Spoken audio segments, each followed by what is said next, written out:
బ్రహ్మోత్సవం.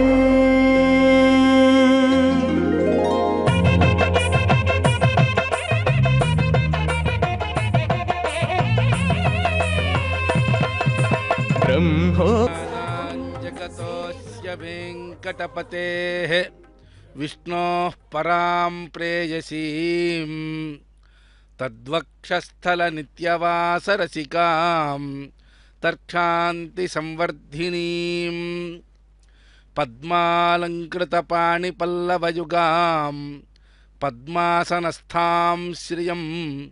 భక్తి ఛానల్ ప్రత్యక్ష ప్రసారంలో వీక్షిస్తూ ఉన్నాం. అఖిలాండ కోటి బ్రహ్మాండ నాయకుడు, వేదవేద్యుడు, పురాణ పురుషోత్తముడు, అపహత పాప్మత్వ అనవధిక కృపాలనం మనందరం కూడా చేసుకున్నాం. భక్తులారా, నేడు శ్రీ పాంచరాత్ర ఆగమ శాస్త్రానుసారం 9 లోకే శరణమహం ప్రపద్యే లక్ష్మీర్మేణ శతాన్ త్వాం వృణే వనస్పతిస్తవ వృక్షోధాత్. ఓం త్ర్యంబకం యజామహే సుగంధిం పుష్టివర్ధనం ఉర్వారుకమివ బంధనాన్ మృత్యోర్ముక్షీయమామృతాత్.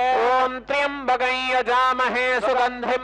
అర్చక స్వాములు ఆగమ శాస్త్రోక్తంగా నిర్వహిస్తారు. దానికి సంబంధించినటువంటి ఈ యొక్క మట్టి తాపత్రయంతో ఎంతో ఈ భూలోకంలో మన పనులు మనం చేసుకుంటూ ఉంటాం. ఇక్కడ నుండి ఇటువంటి తాపత్రయం నుండి అమ్మవారు స్వామివారి వద్ద వైకుంఠంలో నిరంతరము కూడా అక్కడే ఉండి ఆ యొక్క ఆనందాన్ని అనుభవిస్తున్నటువంటి వాడే సర్వసైన్యాధ్యక్షుడైనటువంటి విశ్వక్సేనుల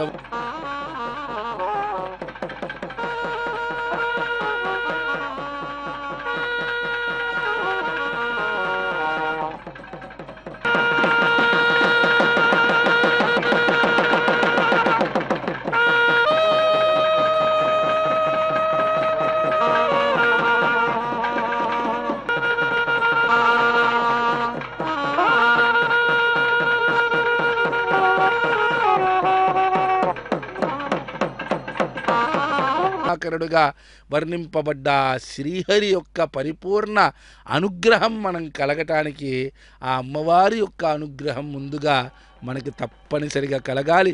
ఆ యొక్క విశేషమైనటువంటి నీరాజనాన్ని మనం దర్శనం చేసుకుంటున్నాం. స్వామివారి యొక్క, అమ్మవారి యొక్క, విశ్వక్సేనుల వారి యొక్క ఉత్సవం అంటారా అన్నట్లయితే శాస్త్రము చాలా విస్తృతమైనటువంటి అర్థాన్ని మనకు తెలియటే పెద్దది. బృహనికి బ్రహ్మోత్సవము 9 రోజుల అని చెప్పి మనకి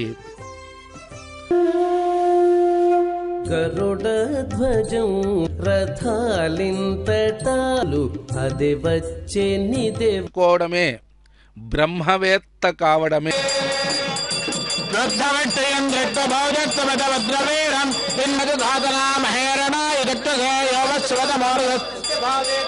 ఉపచారములు వేద మంత్రాలతో శాస్త్రోక్తముగా ఆ అమ్మవారిని అర్చించి ఆ అమ్మవారికి ఉద్వాసన చెప్పి ఆ అమ్మవారి యొక్క అనుగ్రహంగా వేద మంత్రాలను పఠిస్తూ మేళట్లే మన గ్రామాలలో ఆయా చోట్ల చక్కని ప్రదేశాలకు వెళ్ళి అక్కడ అమ్మవారికి తయారు చేసుకోవటానికి కావలసినటువంటి మట్టిని విడిగా తీసుకొని అమ్మవారి యొక్క రూపాన్ని ఆ యొక్క మట్టితోనే చేసుకొని అక్కడ అమ్మవారినే ధ్యానించి ప్రార్థించి భూదేవిగా ఆ అమ్మవారికి పుష్పగంధ ధూపదీపాది ఉపచారములన్నీ కూడా సమర్పించి ఆ అమ్మవారిని మట్టిని అనుగ్రహించమని ఈ యొక్క